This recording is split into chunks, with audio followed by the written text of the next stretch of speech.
Well, hey, and good morning. Take off these glasses. So today is a hot and muggy day. We're not doing a fishing video today. If you saw my last video, I had a little mishap with my axle and then of course my spindle. The spindle is not replaceable on my axle, so I had to buy a whole new axle. I have a torsion axle, and what we have now is this. So we are going to put, I alone am going to put the new axle under, and I figured I'd take you guys along. And this is more of a, it'd be great having two people, but I don't have anybody to help me. This is pretty simple. It's actually, it's only 4 bolts. There's 2 bolts on each side holding your axle on. The most work is jacking the boat up, making sure everything's secure. And one big thing, whenever you're working on a boat and you have it jacked up, if you're changing one tire, okay. But if you're having any kind of both wheels off the ground or anything, you need to hook your boat up to your truck. If you don't, you're in for a world of hurt when that front wheel, because now you're just dealing with a triangle, and you don't want to deal with a triangle when you have things in the air. So hook it to the boat. Now it can't go anywhere and you won't get squashed. So without further ado, let's jack this up and start taking it apart. Okay, so I made myself a couple of 3-inch pads, which will be real nice and sturdy, and the trailer is not going to go anywhere.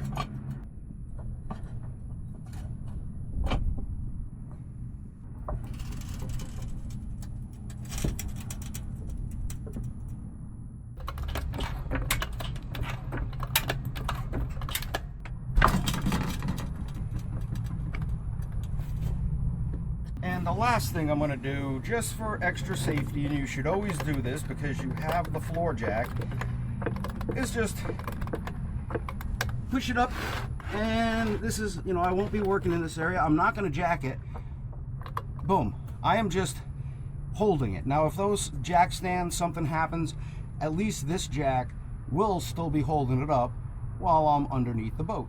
Now, these are great little sockets. So to do this whole job, I need a 3/4 and then a 13/16 for the lug nuts. They make a 3/4, 13/16 combo, perfect for an impact or a breaker bar. So, and they're, you know, takes up no room. Keep one in your truck. Be great to have.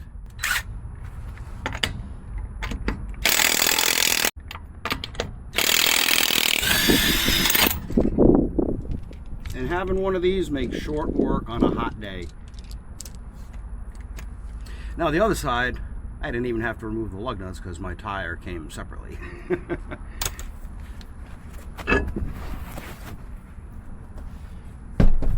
So these type of spindles are not replaceable. They're kind of pressed in and they tack weld them in the back. So it's a throwout axle, and that's why I'm replacing it. So right here, these are the only 2 bolts you have to deal with. So what I'm going to do, since I'm doing this alone and I don't want to bend the frame or anything like that, tie down strap around here, remove the bolts on both sides, and then lower the tie down, lower it with the tie down straps. So I don't think I could have picked a hotter or a muggier day to do this, but I want to go fishing tomorrow.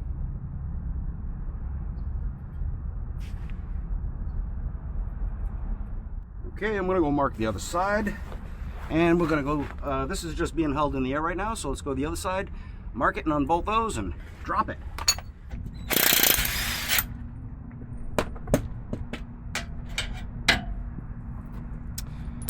Okay, all the bolts are out, and there's only 4 of them, so I mean it literally, takes 2 seconds.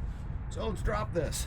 So I'm going to hold this because this I guess it probably weighs, I lifted it up, the axle's probably about 100 pounds.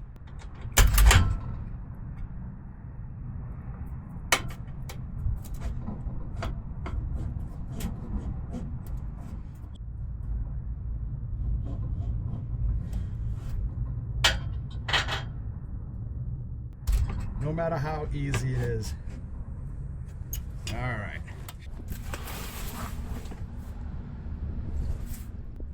It's actually slid. Okay.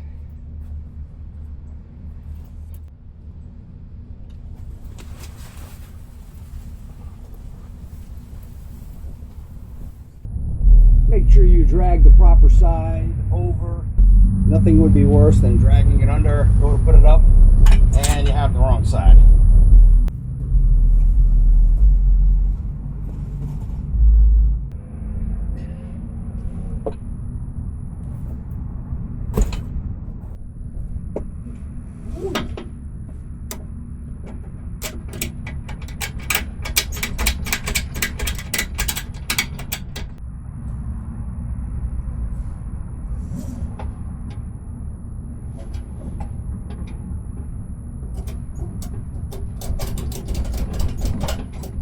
So I've got the axle up in place, and I was trying to line up the other side. There's only 4 holes drilled in this mounting plate here. My other mounting plate is actually bigger, and it has 8 holes. Well, the 2 holes I need are not drilled in this. So I'm not going to drill this steel. I'm going to make the 2 wider holes in the frame. So I got to drill 4 holes now in my frame. You would think that they're all standard and they would fit any style, but they don't. So when you do purchase, or if you have to purchase a new axle, I'm hoping to reuse one of those bolt holes, and if it works out good, that'll be great, because then I know it's going to be right where it is and I don't have to do those measurements. But if none of the holes line up, then it's basically putting in a brand new axle on a brand new trailer that's never had an axle. If your trailer does not come with hardware, make sure 100% that your nuts have the Teflon in there. Okay, you just don't want to use a lock washer. A lock washer is good, it will suffice, but I would definitely use one of the ones with the Teflon. They're guaranteed not to come loose. Okay, so after a lot of measuring, or not that much measuring, but after some measuring, the axle is perfect this way, and it is identical to within a 1/16 of an inch this way. So I'm going to use the factory holes that I've got it mounted to right now. I'm going to have to drill 2 holes because the hole that I'm dealing with is back here, and 2 inches forward would be my other factory hole. I'm not going to drill through the steel, I'm going to drill through the aluminum. So I'll use the steel as a guide again.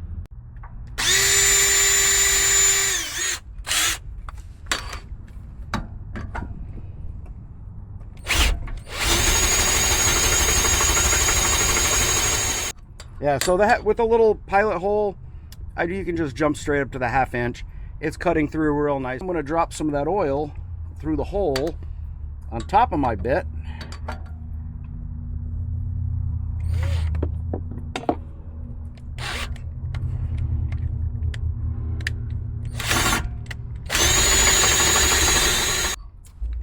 Whenever it gets to the end, it always wants to catch and torque and twist your arm off.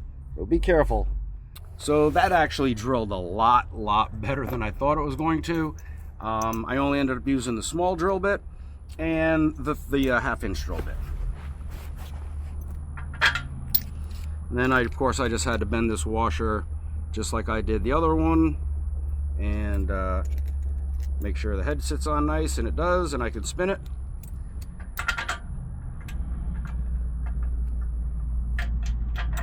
And the bolt goes down perfect. Okay, so this side is done. I'm going to tighten it up with my impact wrench. Okay, so I'm done tightening the rest of these last 2 bolts up. There's only 4 bolts to tighten up.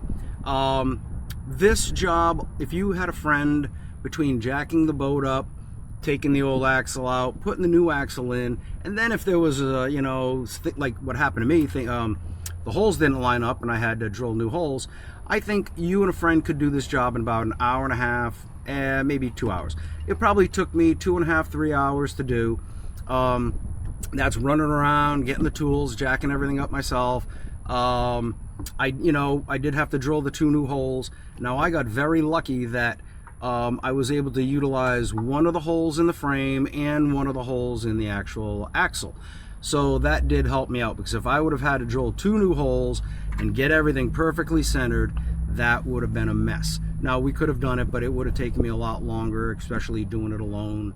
So as I said, this axle is now 1 inch further back than it was. I want to make sure I'm not hitting these bolts when I'm going over speed bumps or anything down the road. So I'm going to take it around the block, and then I'll come back and check it out. I think everything's going to be okay. There's plenty of room on both sides, but towards the back now it's a little closer. I just want to ensure that, hey, when I hit a good bump, I'm not bending the fender or grounding out or anything like that. So if you see nothing more in this video, everything worked out, and thank you for watching. Until next time, take care and tight lines.